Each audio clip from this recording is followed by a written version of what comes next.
Hello प्यारे बच्चों, क्या हाल चाल है आप सभी के डियर स्टूडेंट्स। नवदीप सर की फिजिक्स की क्लास में आप सभी का स्वागत है प्यारे बच्चों। तो देखिए बच्चों, अपने चल रहा था फिजिक्स का चैप्टर नंबर 8 जिसका नाम है चुंबकत्व और चुंबकीय पदार्थों के गुणधर्म। ठीक है, तो आज अपने इसमें जो टॉपिक करने जा रहे हैं, सबसे पहले 4 डेफिनेशन पढ़ेंगे। फिर उसके बाद अपने इन राशियों के मध्य संबंध पढ़ेंगे, अलग अलग राशियां जो पढ़ने वाले डेफिनेशंस। फिर लास्ट है क्यूरी, क्यूरी का नियम, क्यूरी ताप है, क्यूरी वाइस का नियम है, ये सब कुछ पढ़ेंगे। ठीक है, तो चलिए बच्चों स्टार्ट करते हैं आज की वीडियो एक नई एनर्जी के साथ। तो देखो बच्चों, ये टॉपिक करने से पहले आपको एक चीज मैं बता दूं कि ये जो डेफिनेशंस आपको बहुत ही अच्छे तरीके से याद रखनी पड़ेंगी। फिर ही आप इससे आगे जो इनके मध्य संबंध है उसको याद रख सकोगे, वो आपके समझ में आ सकेगा। तो आपको सबसे पहले डेफिनेशंस ये बहुत ही अच्छे तरीके से समझनी है और याद रखनी है कि इसमें क्या बताया हुआ है। सबसे पहले नंबर पर है चुंबकन तीव्रता, इंटेंसिटी ऑफ मैग्नेटाइजेशन। क्या होता है कि जब किसी अणुचुंबकीय या लौ चुंबकीय पदार्थ को बाह्य चुंबकीय क्षेत्र में रखा जाता है तो उसमें द्विध्रुव आघूर्ण प्रेरित हो जाता है, और पदार्थ के एकांक आयतन में उत्पन्न चुंबकीय आघूर्ण को उस पदार्थ की चुंबकन तीव्रता कहते हैं। मतलब चुंबकीय आघूर्ण, द्विध्रुव आघूर्ण नहीं, यहाँ पर चुंबकीय आघूर्ण। द्विध्रुव उसको बोल देते हैं कई बार, क्योंकि चुंबक के दो ही तो ध्रुव होते हैं, तो द्विध्रुव आघूर्ण भी बोल देते हैं, द्विध्रुव चुंबकीय आघूर्ण भी बोल देते हैं, और ओनली चुंबकीय आघूर्ण भी बोल देते हैं। तो आपको पता है कि जो अणुचुंबकीय और लौ चुंबकीय पदार्थ कल अपने पढ़े थे, उसकी खासियत ये थी कि उनमें क्या होता है कि उनमें प्रेरित हो जाता है चुंबकीय आघूर्ण। जिस दिशा में बाह्य चुंबकीय क्षेत्र लगता है उसी दिशा में उसमें चुंबकीय आघूर्ण प्रेरित हो जाता है। तो अब आपका मान लो जो आपने पूरा पदार्थ लिया हुआ है उसका आयतन v है, क्योंकि पदार्थ का तो क्या होता है, आयतन ही होता है, कोई क्षेत्रफल वगैरह तो नहीं होता। तो आयतन v है, तो अब चुंबकीय आघूर्ण उसमें m उत्पन्न हो रहा है, तो m अपॉन v, यानी इकाई आयतन में जो चुंबकीय आघूर्ण उत्पन्न होगा उसको अपने क्या बोल देंगे, चुंबकन तीव्रता बोल देंगे। दूसरी चीज कि आपको जब भी क्वेश्चन में न्यूमेरिकल में ये चीज मिलेगी ना, चुंबकन तीव्रता के रूप में कभी नहीं मिलेगी। आपको चुंबकीय आघूर्ण दे रखा होगा और उस पदार्थ का आयतन दे रखा होगा, आपको चुंबकन तीव्रता निकालनी पड़ेगी पहले।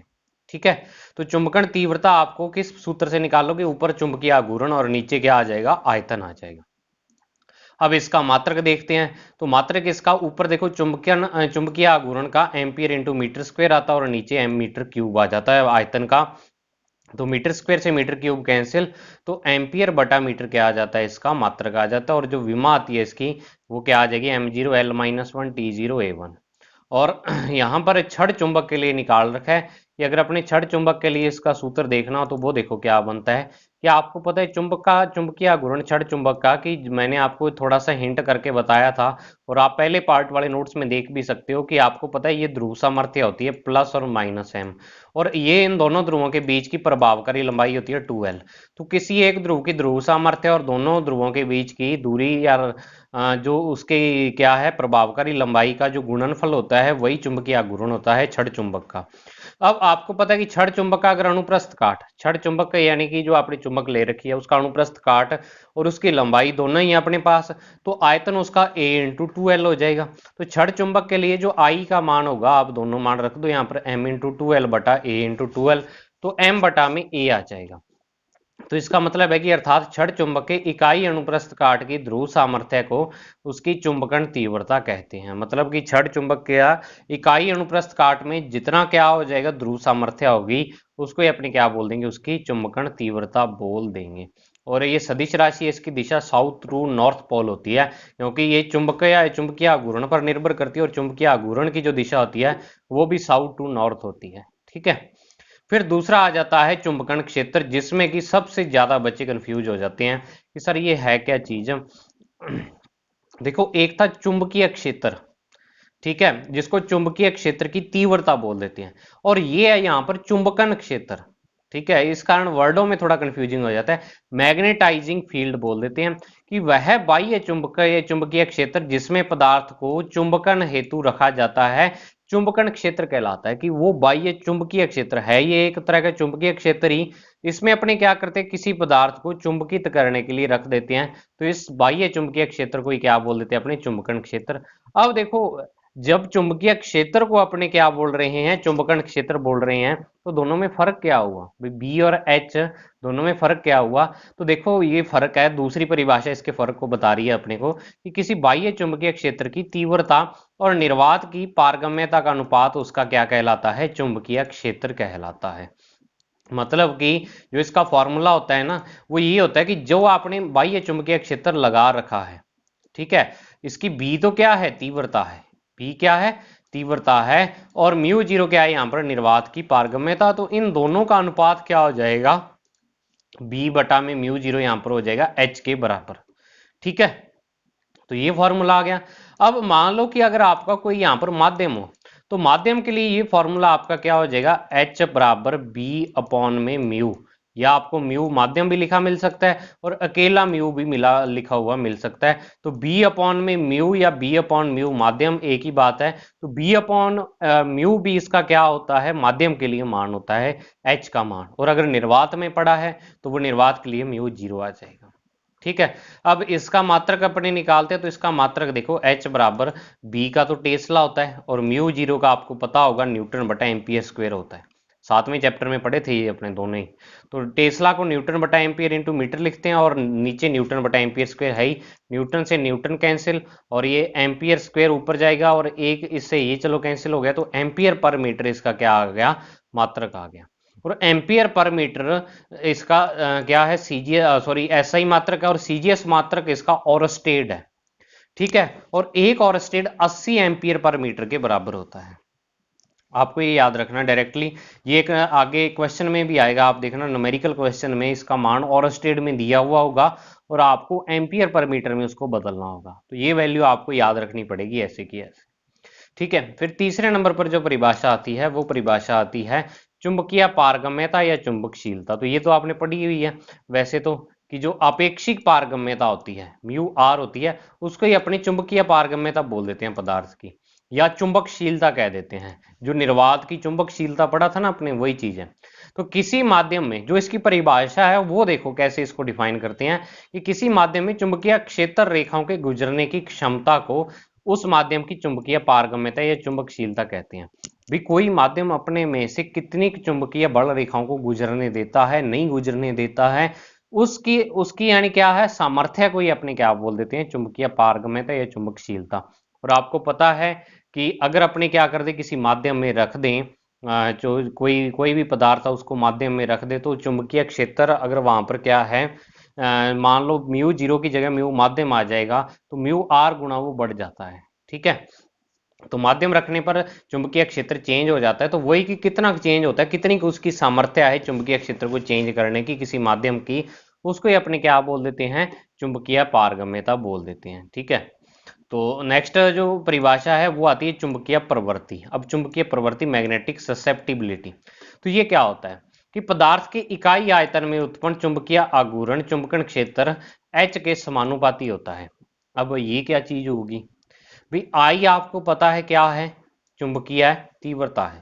ठीक है, चुंबकीय तीव्रता है, और इसको अपने वही बोला था, सॉरी चुंबकन तीव्रता है, इसको अपने वही बोला था इकाई आयतन में उत्पन्न चुंबकीय आघूर्ण। तो इकाई आयतन में जो चुंबकीय आघूर्ण उत्पन्न होता है वो चुंबकन क्षेत्र एच के समानुपाती होता है। अब इसका देखो मतलब क्या है, कि यहां पर देखो आपने एक परिनालिका ले रखी है ऐसे, ठीक है, और उस परिनालिका में आपने एक क्या है, लोहे के टुकड़े को रख रखा है, जो लौ चुंबकीय पदार्थ है उसको रख रखा है। अब इसमें जो बाह्य चुंबकीय क्षेत्र जो आप इस परिनालिका पर लगाओगे एच होगा, और ये बाह्य चुंबकीय क्षेत्र के प्रभाव में इसमें क्या हो जाएगा, अंदर वाला जो आपने टुकड़ा रख रखा है इसमें प्रेरित हो जाएगा चुंबकीय क्षेत्र। तो जो इसमें प्रेरित होगा, इकाई आयतन में जो प्रेरित होगा आई, वो ये कह रहा है कि इस एच के समानुपाती होगा, क्योंकि जितना आपने बाहर से लगा रखा है उतना ही क्या है उसके अंदर ज्यादा उत्पन्न होगा। तो इसके कहने का मतलब ये है कि पदार्थ के इकाई आयतन में जो चुंबकीय आघूर्ण उत्पन्न होता है वो बाह्य चुंबकीय क्षेत्र जो आपने लगा रखा है उसके क्या होता है, समानुपाती होता है। अब यहाँ पे अपने बी ना लेके एच ले रहे हैं, ये आपको याद रखना है, चुंबकन क्षेत्र ले रहे हैं। जब भी आपको बाह्य चुंबकीय क्षेत्र की बात आएगी, बी ना लेके आप एच की बात करते हो वहां पर। ठीक है, तो H क्या होता है, आई के सॉरी आई क्या होता है, H के समानुपाती होता है, जो उस पर लगाया गया चुंबकीय क्षेत्र होता है। तो आप जब अपने इसको हटाते हैं समानुपाती चिन्ह को, तो यहाँ एक निशान आ जाता है, ये होता है काई। ठीक है, ऐसे करके जो आपने चैप्टर नंबर 4 में भी पढ़ा था, एक समाकलन की तरह लगा दो और एक लाइन सीधी खींच दो तो ये काई बन जाता है। तो काई एक नियतांक है, इसे चुंबकीय प्रवृत्ति कहते हैं। आई और एच के मात्रक समान है। अब आप ऊपर देखो, आई का मात्रक भी कितना आया था, एम्पियर बटा मीटर आया था, और जो एच का मात्रक आया था वो भी एम्पियर बटा मीटर, तो मतलब दोनों के मात्रक समान है। तो काई क्या है, यहाँ पर एक मात्रकहीन राशि है, मात्रकहीन राशि है। तो इसका मान क्या है, पदार्थ की प्रकृति पर निर्भर करता है। काई का मान अलग अलग पदार्थों के लिए कांस्टेंट होता है, मतलब अलग अलग पदार्थों के लिए अलग अलग होता है, लेकिन एक ही पदार्थ के लिए कांस्टेंट होता है इसका मान। और चुंबकीय प्रवृत्ति अपने को ये चीज बताती है कि जो अपना पदार्थ है वो कितना का आपका चुंबकीय व्यवहार प्रदर्शित करता है, मतलब प्रतिचुंबकीय है, अणुचुंबकीय है, लो चुंबकीय है। प्रतिचुंबकीय जो पदार्थ होते हैं उनकी चुंबकीय प्रवृत्ति नेगेटिव होती है, तो वो चुंबकीय प्रवृत्ति, जैसे प्रवृत्ति मनुष्य की होती है ना, कोई मनुष्य गुस्से के स्वभाव का, अपने कहेंगे गुस्सैल प्रवृत्ति है उसकी, या क्रोध की प्रवृत्ति है उसकी, या सबसे प्रेम करने की प्रवृत्ति है, तो वो प्रवृत्ति क्या है, उसका गुण है। तो वैसे ही चुंबकीय प्रवृत्ति मतलब उसका चुंबकित होने का गुण है, एक हिसाब से उसको बताती है।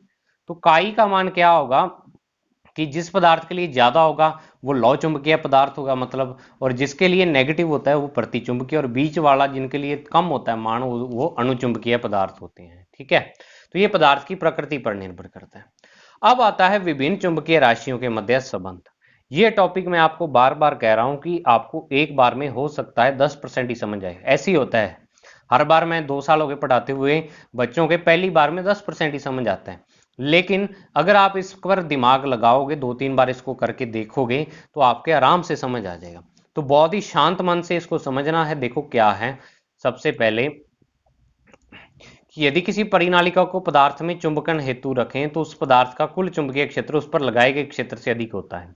अब इसको समझो क्या है कि जो अपने कृत्रिम चुंबक बनाते हैं उन कृत्रिम चुंबकों को बनाने की प्रोसेस होती है एक, वो प्रोसेस ये होती है कि एक लौ चुंबकीय पदार्थ लिया जाता है और उस लौ चुंबकीय पदार्थ को किसी परिनालिका में रख देते हैं, क्योंकि परिनालिका क्या है, परिनालिका का खुद का बहुत ही मजबूत चुंबकीय क्षेत्र होता है।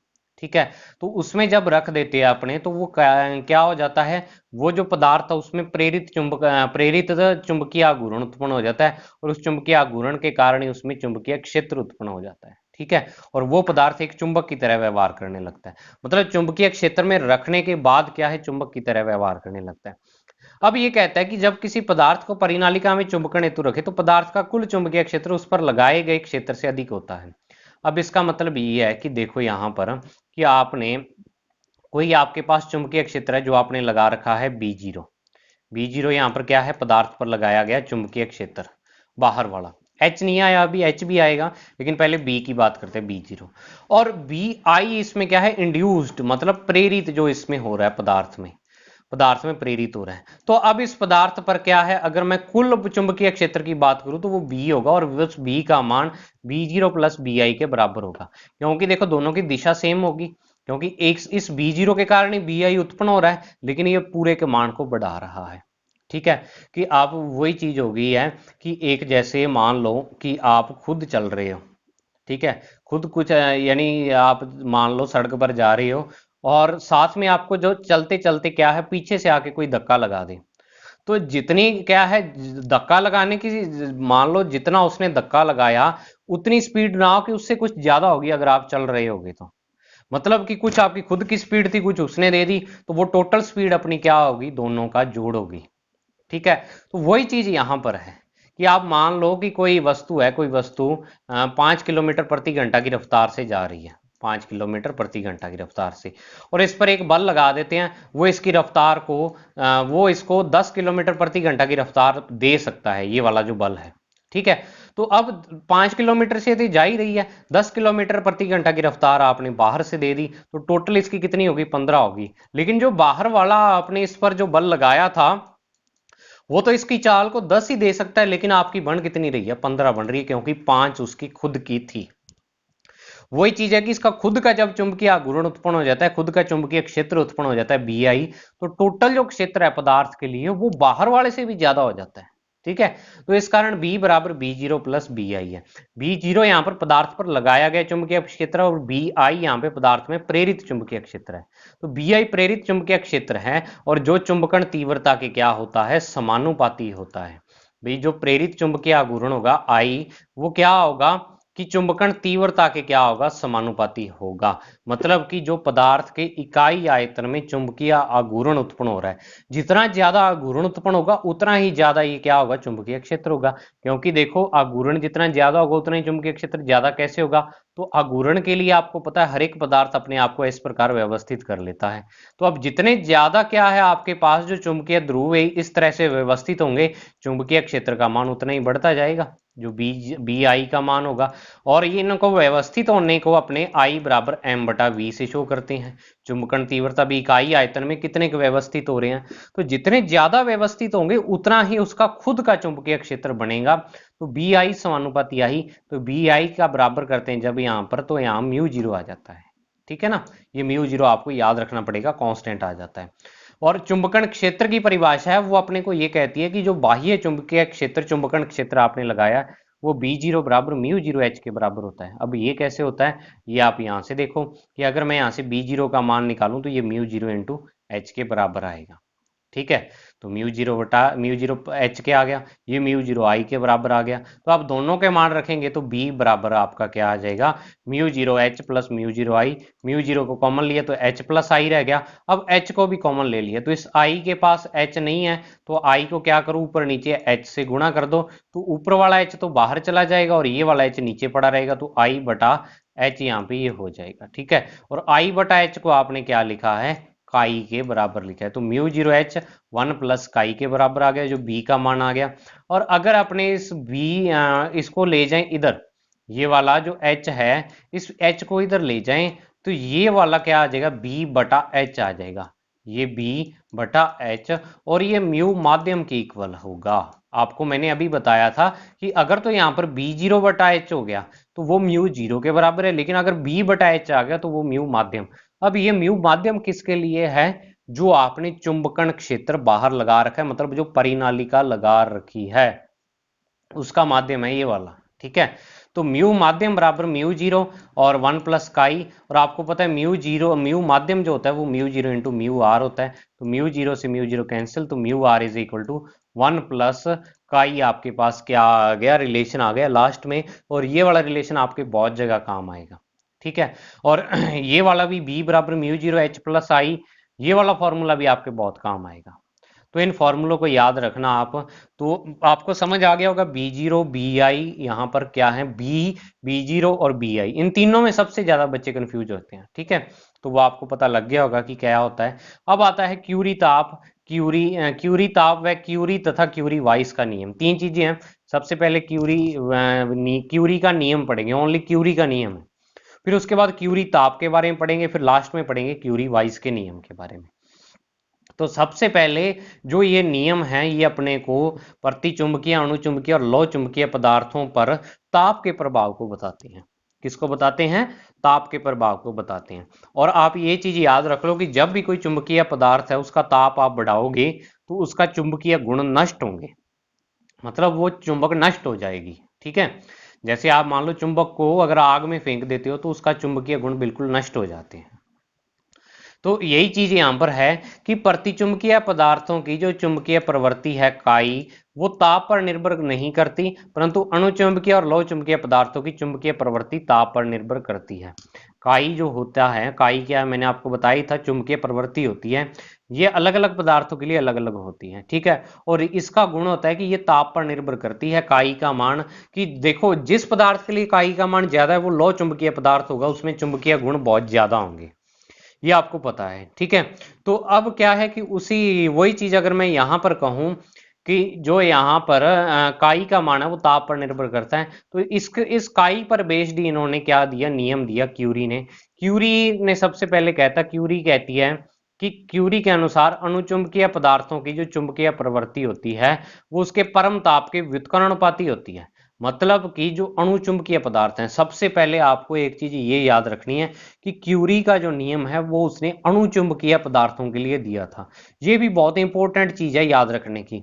ठीक है, क्यूरी का नियम किसके लिए था, अणुचुंबकीय पदार्थों के लिए। तो क्यूरी के अनुसार क्या है कि जो अणुचुंबकीय पदार्थों की चुंबकीय प्रवृत्ति होती है, मतलब चुंबक बनने का गुण, चुंबकीय प्रवृत्ति यहाँ पर क्या है, उनके चुंबक बनने का गुण। तो जो काई का मान है वो कहते हैं कि ताप की क्या होता है, व्युत्क्रमणुपाती होता है ये वाला। मतलब जैसे जैसे ताप बढ़ाओगे चुंबकीय प्रवृत्ति घटेगी, उसकी चुंबक बनने की जो क्षमता है वो कम होगी क्यूरी के अनुसार। तो क्यूरी के अनुसार ये होता है। और जब अपने क्या करते हैं कि इसके यहाँ पर समानुपाती चिन्ह को हटाते हैं तो यहाँ कांस्टेंट आ जाता है सी, और सी को अपने क्यूरी नियतांक कह देते हैं। अब इसका उलझने की जरूरत नहीं है, क्या है कैसे होता है। सी का मान आपको अगर मान लो कोई क्वेश्चन आ गया तो उसमें दिया हुआ भी होगा। तो नेक्स्ट क्या है, यहां पर ये चीज भी इसमें इंक्लूड है कि लौ चुंबकीय पदार्थों की चुंबकीय प्रवृत्ति काई का मान ताप बढ़ाने से कम होता है। अब क्यूरी का जो नियम है वो है तो अणुचुंबकीय के लिए, लेकिन ये भी प्रयोगों द्वारा देखा गया कि लौ चुंबकीय पदार्थ है उनकी चुंबकीय प्रवृत्ति भी ताप बढ़ाने पर क्या होती है, घटती है। मतलब उनके चुंबक बनने का गुण क्या होता है, कम होता है। अर्थात परम शून्य ताप यानी 0 केल्विन पर चुंबकीय प्रवृत्ति अधिकतम होती है। ठीक है, 0 केल्विन पर अधिकतम होगी, जैसे जैसे ताप बढ़ाएंगे कम होती जाएगी। ताप बढ़ाने पर चुंबकीय प्रवृत्ति कम होती है और एक निश्चित ताप पर चुंबकीय प्रवृत्ति इतनी कम हो जाती है कि लौ चुंबकीय पदार्थ अणुचुंबकीय में परिवर्तित हो जाता है। इसे क्यूरी ताप कहते हैं। देखो क्या होता है इसके कहने का मतलब, आपको पता है चुंबक बनने की क्षमता सबसे कम किसमें होती है, प्रतिचुंबकीय, वो तो बन ही नहीं सकते चुंबक। फिर उसके बाद अणुचुंबकीय का नंबर आता है और लास्ट में लौ चुंबकीय का। लौ चुंबकीय में सबसे ज्यादा होती है। तो ये कहता कि अगर अपने लौ चुंबकीय पदार्थों का ताप बढ़ाते जाएं तो क्या होगा कि उनकी जो चुंबकीय प्रवृत्ति है वो कम होती जाएगी होती जाएगी होती जाएगी, और एक ऐसा ताप आएगा जहां पर जो उनकी चुंबकीय प्रवृत्ति क्या हो जाएगी, अणुचुंबकीय पदार्थों की चुंबकीय प्रवृत्ति के समान हो जाएगी। मतलब लौ चुंबकीय पदार्थ उस ताप पर अणुचुंबकीय में बदल जाएगा। ठीक है, कि एक बहुत इंटेलिजेंट स्टूडेंट था वो 60% वाला एवरेज स्टूडेंट बन गया। ठीक है, वो चीज हो जाती है यहाँ पर। तो यानी कि जो उनकी चुंबकीय प्रवृत्ति है वो कम हो जाती है, उस ताप को अपने क्या बोल देते हैं, क्यूरी ताप। तो क्यूरी का नियम अणुचुंबकीय पदार्थों के लिए है। ये अणुचुंबकीय पदार्थों की चुंबकीय प्रवृत्ति क्या हो जाती है, ताप बढ़ाने पर कम होती है। ये क्यूरी का नियम है। अब क्यूरी ताप क्या होता है, क्यूरी ताप है लौ चुंबकीय के लिए, कि लौ चुंबकीय पदार्थ एक ताप पर अणुचुंबकीय में बदल जाते हैं, उसको अपने क्यूरी ताप कह देते हैं। तो अब देखो, जो क्यूरी ताप था वो लौ चुंबकीय के लिए था, तो क्यूरी ने फिर से अपना एक नियम दिया, और ये नियम इस बार था लौ चुंबकीय पदार्थों के लिए। ये क्यूरी वाइस वाइस भी एक साइंटिस्ट थे जो जिन्होंने उन्होंने इनका साथ दिया, और दोनों ने मिलकर अपना एक नियम दिया लौ चुंबकीय पदार्थों के लिए। वो कहते हैं कि लौ चुंबकीय पदार्थों की जो चुंबकीय प्रवृत्ति है वो 1/t के समानुपाती ना होके 1/t-टी के समानुपाती होती है। टी सी यहाँ पर उस पदार्थ के लिए क्यूरी ताप है। तो यहाँ पर जब अपने हटाते हैं तो ये c/t-टी। तो टी तो वही है कि जो ताप आप रख रहे हो, टी सी उस पदार्थ का क्यूरी ताप है। तो इसका मतलब ये है कि क्यूरी ताप वह ताप होता है जिससे कम ताप पर पदार्थ लौ चुंबकीय है और अधिक ताप पर क्या होता है, अणुचुंबकीय होता है। समझ आई बात आपको? ठीक है भाई, क्या है क्यूरी ताप क्या करता है, और लौ चुंबकीय को अणुचुंबकीय में बदल देता है। तो दोबारा से एक बार रिपीट करो मेरे साथ, क्यूरी का नियम अणुचुंबकीय पदार्थों के लिए कि अणुचुंबकीय पदार्थों की चुंबकीय प्रवृत्ति ताप के व्युत्क्रमानुपाती होती है। दूसरा क्यूरी ताप है वो अपने को बताता है कि वह ताप होता है जिस पर लौ चुंबकीय अणु में बदल जाता है। तीसरा क्यूरी वाइस का नियम जो कि लौ चुंबकीय के लिए है, और ये भी ये कहता है कि लौ चुंबकीय पदार्थों के लिए चुंबकीय प्रवृत्ति का मान ताप के साथ कम ही होता है, लेकिन उन्होंने एक विशेष रिलेशन दिया यहाँ पर, इसके अनुसार कम होता है, उन्होंने अपने प्रयोगों के आधार पर बताया। ठीक है, तो ये थे बच्चों अपने आज के टॉपिक। अब नेक्स्ट जो वीडियो उसमें इस चैप्टर का अपने कर देंगे एंड। तो इस वीडियो को ज़्यादा से ज़्यादा शेयर करो, ज़्यादा से ज़्यादा देखा करो। तो मिलते हैं बच्चों नेक्स्ट वीडियो में, तब तक के लिए thank you, have a nice day. और ये टॉपिक थोड़ा सा हार्ड है, इसको अच्छे तरीके से समझ लेना, 1-2 बार देख लेना, खुद बुक से भी पढ़ के देखना, तब आपको समझ आ जाएगा। तो आज की वीडियो में बच्चों इतना ही, थैंक यू।